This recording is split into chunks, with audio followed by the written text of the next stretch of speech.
Sponsors, thank you very much. Matt the Cat here. Mark Holan, editor of the Scene magazine, is of course part of the program here, and two of our special guests have arrived. It's Kevn Kinney, and Peter Buck. How you guys doing? All right, how are you? Great. Not too bad. I'll tell you, there's been a lot of excitement around this place the last week. Mark, you can probably attest to that over at the Scene magazine. Oh yeah, we've been waiting for this to happen for a couple of weeks now, and we're happy that you were able to make it and tack it on your busy schedule. Bring our coffee house to Cleveland. That's right. This is sort of a, you could call it a coffee house tour almost, in the way you guys have been presenting the thing. It's basically a promotional tour for Kevn's album. Right. And depending on where you play, it's who you play with. Kinda, yeah. Well, we've been on, me and Peter started playing about 3 weeks ago and went up and did the East Coast, just me and him and our friend driving with us. And then we hooked up with Driving and Crying later when we hit the South. So now let's get one thing straight. Driving and Crying is still a real band. You have not left the band or anything like that. They're together, and you play with them as Driving and Crying from time to time still, and you will. Oh yeah, I play with them 95% of the time, 98% of the time. We don't want to scare the band if they're listening somehow to this. Yeah. No, we're just, So why did you come out with a solo album? Well, because for about 2 or 3 reasons. One of them just being that I had a lot of these songs that I really wanted to do, and I didn't want the next Driving and Crying record to be like the last 3 have been, with country and rock and things. The next one will be rock and maybe acoustic things, and plus I wanted to work with Pete and John Keane again.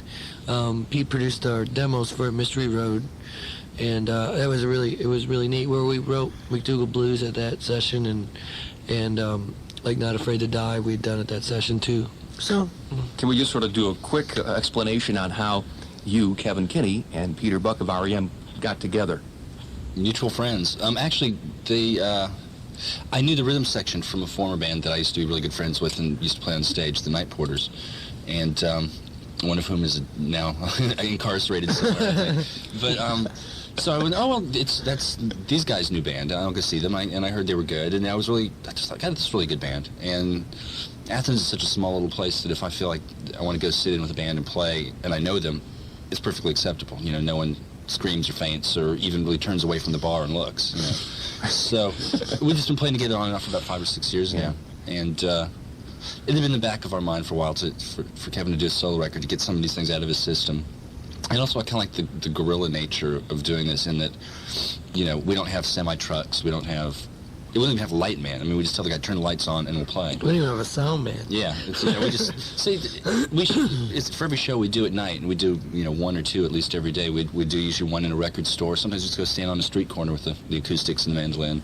And I like that. I like the little non-professional way of going about it. Well, with R.E.M., you've worked your way up after 10 years or so to a level of the big arena and all that, and the big light show. So it must be nice to sort of tap to the roots. I guess. I like both. I've been lucky enough to have gone from playing to 2 people and a dog to playing to 18,000 people and 3 dogs or whatever.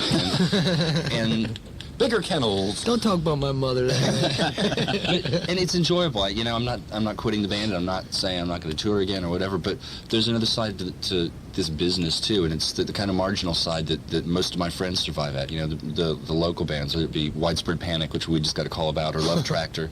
They get in a van and they go and do it, and I think that's really pretty great. So from producing the one of the demos for Driving and Crying to producing Kevn Kinney's debut solo album, MacDougal Blues. We're going to hear some of that on the radio from the CD and from you two guys on those instruments that you have in your laps. Why don't we start off with something from the album? Right. This is. Why don't you intro this, Kevn? Well, this is a song. This is a song called Lost and Found and Lost Again. And the neat thing about it is the guy that plays the fiddle on it is Peter plays with them like every Wednesday night down at this little bar in Athens. And it's a country band called the Normal Town Flyers, and they've been together for about 15 years now. And every Wednesday they play this team little bar, and I play rhythm guitar for the last couple months. It's really fun, and this guy's just a wizard. He's just an amazing fiddle player. We just got him and said, well, Dave, it's a country song, so why don't you just play it? And he played it once. I went, oh, well, you're done. Perfect. You can do it. And this is what it sounds like. It's Kevn Kinney on the Scene Breakout from 100.7, a selection called Lost and Found from his debut solo album, MacDougal Blues, which obviously refers to a certain area in Greenwich Village, but which is way off from where you come from, isn't it? Where are you from originally? Well, I was born in Milwaukee. Were you? And I moved down south about 7, 8 years ago. What took you down there? Was it the scene in Athens, Georgia, or No, other I didn't. things? I didn't even know Athens had a scene. Yeah. When I moved down there, I heard of the B-52s. I knew they were from Athens. That's the only thing. And R.E.M. I hadn't heard of R.E.M. until I Really? got down there. Yeah. In fact, one of the first times I talked to Peter, I had this underground newspaper from Milwaukee that I used to edit, and we had an R.E.M. article in there, and I said, "Yeah, you played the Palms," and he looked at me and says, "You weren't there." I was like, The reason I know is because I counted the crowd at the Palms. There was 3 people in the dog. there were 3 people and a dog. So, Driving and Crying is your other project, or one of your other projects. How long has that band been around, and when did you form that? Where did you form that? Well, we formed it about 85, I guess. We've got 3 albums out on Island, and the first one that got picked up by. The first one was on an independent 688 label, which was the name of the club that we played at a lot. And Pressed it right in the back room there? Is that pressed it right in the back room, right. So when your big break came, in terms of the band's big break, when you opened for R.E.M. on the Green Tour, right? Yeah, now as far as national people Were you touring? picking up on what we were doing, Were yeah. you touring nationally? See, we did 10 shows with them, which was really good. Yeah, we've toured nationally 3 times. Before then? We've circumnavigated America. And circumnavigated Cleveland too, Kevin, right? This is the first time for you in Cleveland? Yeah, I've never been to Cleveland, ever. Wow. I have 7 friends from Cleveland. Get them a cup of Lake Erie, quick. Lake Erie cocktail, as we call them. Oh, right? that's what it is. Like here. Well, Kevin's here with, I think it's a Guild. No, it's a Gibson. Yeah. And Peter's got, what is dulcimer. that? A dulcimer. It's a dulcimer. Oh. Yeah, and I just kind of, usually when I buy instruments, I kind of buy them because I like the way they look, and then I try to figure out how to play them, and that's exactly what happened. This is a very nice handmade instrument. Very brave. And it's I bought it. And I said, well, it doesn't look that hard, and it's not, but it's that's what I play on. Okay. On the road, as it were, these days, huh? Oh, yeah. These two are going to perform the title track with all its references to all the memories that anybody who's ever heard, attempted to be a folk player in New York City, right? Just about. Well, just about the people who make pilgrimages to New York City, thinking thinking they're going to become like the next Bob Dylan or whatever. But when they get there, they find out this. It's called MacDougal Blues. I think next time I'll go to San Francisco and be a beat poet. All right. All right. Kevin, I'm sure, if they weren't on strike right now, there'd be people lined up at the Greyhound bus station down the street with a ticket for New York City right now. Right now. That's the title track from Kevn Kinney's debut album, MacDougal Blues. He's here with us, and Peter Buck, his producer, friend, co-musician, just about everything there, I All guess. the above, yeah. Yeah. Road manager, too. Road manager. That's one of the interesting things about this tour. I went back to doing all the stuff I used to do, driving at 2 in the morning, collecting money from bar owners. Wow. Making sure that we get the right kind of beer and stuff. Paying in cash and all that kind of stuff. Yeah. And taking the receipts at the toll and... Paying the PDs. Yeah. Wait a minute. Kevin, is this your major label debut, with the other band as well? I mean... No, the other... You mean with Driving and Crying? No, we have... All our records are on Island. Are they? Yeah. I didn't know that. They've all been released with the support of Island Records USA. Okay. Good. Important to get that out, I guess, at this stretch. Kevin is not here to do a concert per se, not anywhere in the area. Where were you most recently? Where'd you play? Atlanta last night. Atlanta. Finished about 2 in the morning. Wow. Yeah. What's next? And we're gonna go to McCabe's Guitar Shop in Santa Monica Friday, if anybody's out there, and then we're gonna go to San Francisco Sunday. Yeah.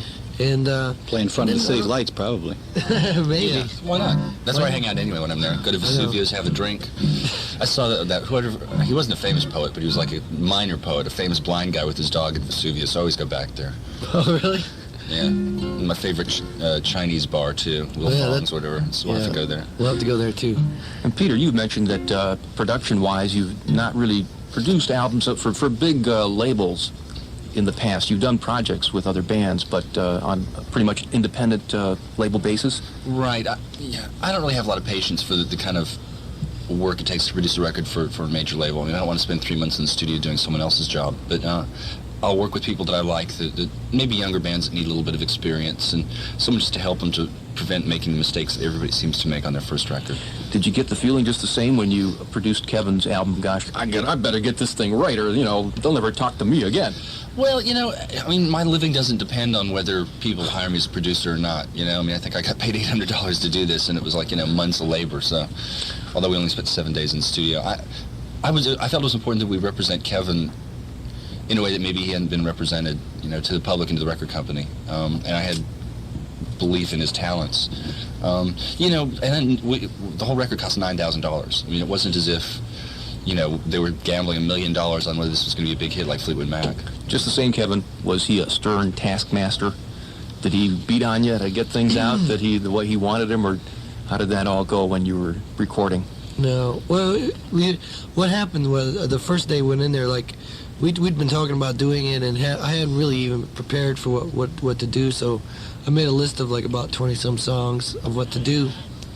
And when I got there, Pete just said, well, what are we doing here? And I said, well, let's go. Well, I'll just play the songs. And he was like, okay, just say the title of the song and play it for me. So I would go MACDOUGAL Blues, and this is how it goes. And, and he would say, I like that one. Or he wouldn't tell me until at the end. He looked at the ones, and he had a sheet, and he said he checked off the ones that are on the record, and then he would put certain instruments by them.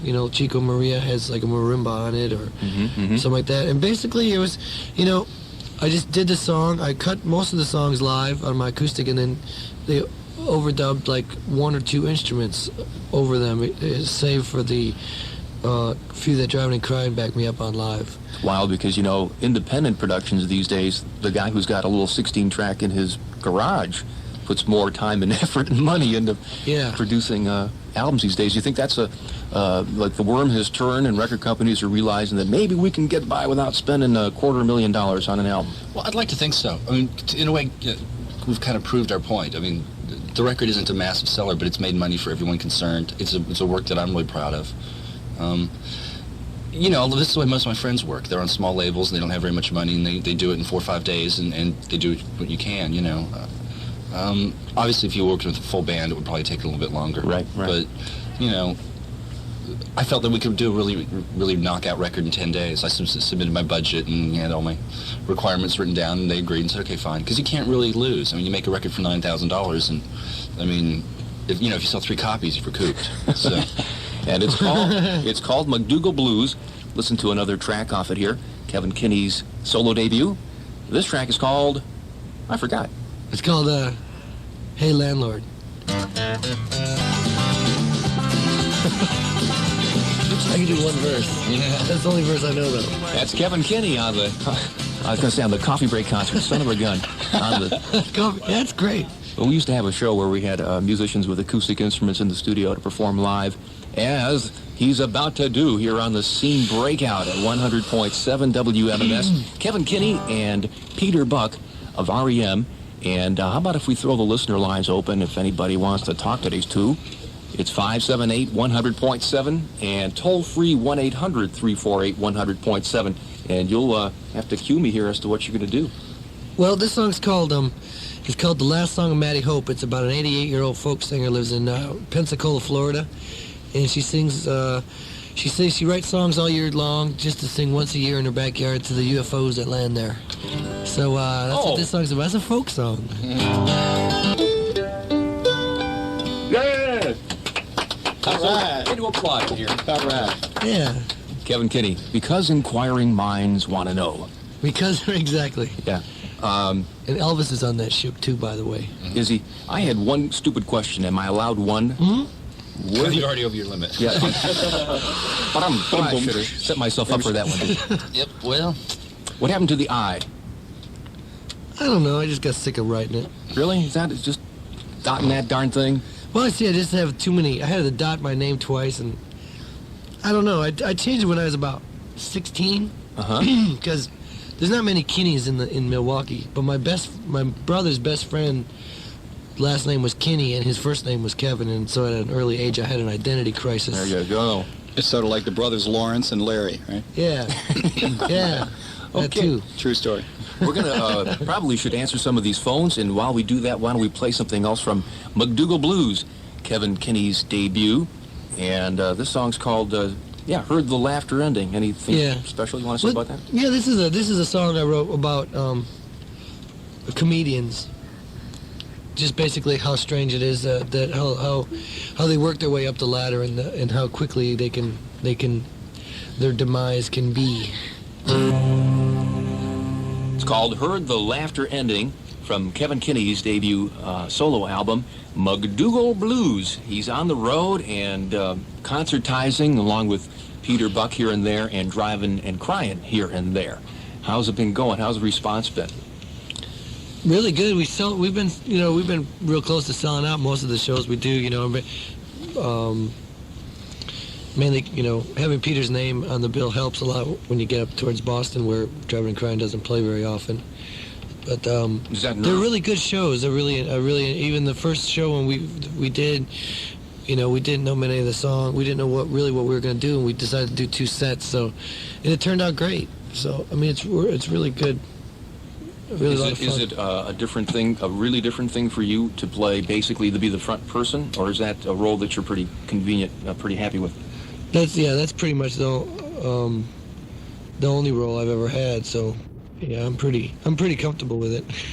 Okay, but acoustically speaking too, that's you can't really hide behind 500 watts of power, right? Yeah, absolutely. I mean, I used to have a punk band a long time ago, and I saw Don't Look Back, that Bob Dylan movie, that documentary. And I said, man, I'm gonna be a folk singer. So I went out there and I was like, these are the dead, man. Trying to sing these like punk rock songs, and they were I was pretty terrible. So I decided I had to write some like folk songs or something. And this album, you say, took about how long to make in the studio? I think we booked 9 days, and then we took a couple nights off to, I think Kevin went to see The Who one night, and we saw Dylan one night. So we went to see Dylan, that's right. It was a great Dylan experience. He wasn't that wonderful performing, but it was the night of the total eclipse, and it was an outdoor arena, and the moon was right above the stage, and he was doing... Gates of Eden. He was Gates of Eden, and the sky went totally black, and there were flashes of chain lightning all across the sky, and the audience totally went nuts. And Dylan, he didn't notice that there was an eclipse. He just kind of looked around and went, wonder what all this yelling's about. He's like, it was the most amazing thing I've ever seen in my life. Great. It was totally amazing. Since we've dragged you here to Cleveland, and thank you very much for coming in just to do the radio show, and you do have the instruments here, could we have another live song? Sure. Chico? Or? This one, yeah. Okay. This one's called The Ballad of Chico and Maria. All right. Kevn Kinney and Peter Buck here, live in the studio. And, there's some more things from the record we could be playing right now. Matter of fact, why don't we get to one of the pre-produced for your consumption versions of one of the songs off the album called MacDougal Blues, Kevn Kinney, and a song called The House Above Tina's Grocery. Uh-huh. It's an actual place? Yeah, it's a real place. It was a kind of an artist. These 2 artists used to live there. One was a filmmaker and one was a painter. But they weren't chic artists. They were funny, and they have a really good sense of humor. And this was a nice bastion of reality for me. Kevn Kinney on the Scene Breakout from MMS. What are plans here for a new album or tour plans and such? How long is this? Memphis, Tennessee, in April. We're going to go there and make a new record. So you're gearing up for that already? Yeah, we've had pre-production already and demoed it twice. I'm going to demo it again next week. You do all the writing? Yeah. I do all the writing, and the band. I usually when I write, I tend to drag things on and on and on. It's Tim kind of helps me arrange some of the stuff. That's a lot of writing. It's a lot of writing in a short time, isn't it? Is it? Yeah, I guess. How do you get? I'm just a really terrible. I tried to play cover songs, and so I just kind of steal songs. Like I hear a Bad Company song, I go, God, I love that song. I try to play it, I screw it up, so I wind up with something like Can't Promise You the World, or Works out. I don't well. know. I just. Even the mistakes. Even the mistakes. Make lemonade out of lemons or something like that. Right. Yeah. Hey, what we have, you brought in one of the Driving and Crying CDs, so why don't we hear something from it? Right. This is from the Mystery Road album. Why don't you intro this? This is a song that starts off, I loved her, but she loved him, and he loved himself too much to win. It was a malfunction junction. On the Scene Breakout from MMS. And there you have your yang to the yin that we're getting tonight here on Scene Breakout with Kevn Kinney. I didn't hear any mandolins on that track. Explain yourself. Maybe you weren't listening close enough. We're way back in the mix, I think. Yeah. That was Malfunction Junction from the Driving and Crying album, Mystery Road. So how about something else? We're going to do something else from the new Kevn Kinney album, or going to talk? Or? I think we're going to talk and I guess say goodnight, huh, to these two anyway. All right. Did you have time for another quickie acoustic here? Or? No. No? Well, unless you want to do a song that's not on the record. A B-side. But the one we have queued up is good. Is really good. Okay. It's called "Gotta Get Out of Here." Well, let me just say thank you for one thing, both of you, Kevn. Well, thanks for having us. For appreciate it. Taking your strange path between one gig to the other to get here. So. And I'd like to borrow a line from Spinal Tap. Hello, Cleveland. Let's turn it up to 11 here on the Scene Breakout on MMS. Good job, Kevn Kinney here on the Scene Breakout at 100.7 WMMS. Gotta Get Out of Here. That was from the brand new MacDougal Blues album, Kevn Kinney's solo debut. And we want to thank Kevn Kinney and Peter Buck once again for joining us in the studio live and playing all that great music live on the acoustic instruments that brought back a lot of memories of the coffee break, eh? Kind of did for me, yeah. Okay, the show continues. We have another pack of special guests coming in a little while from now. The Blue Nile will be here tonight, so you'll want to stick around for that as well. And now, Mark, you've got, some concerts there.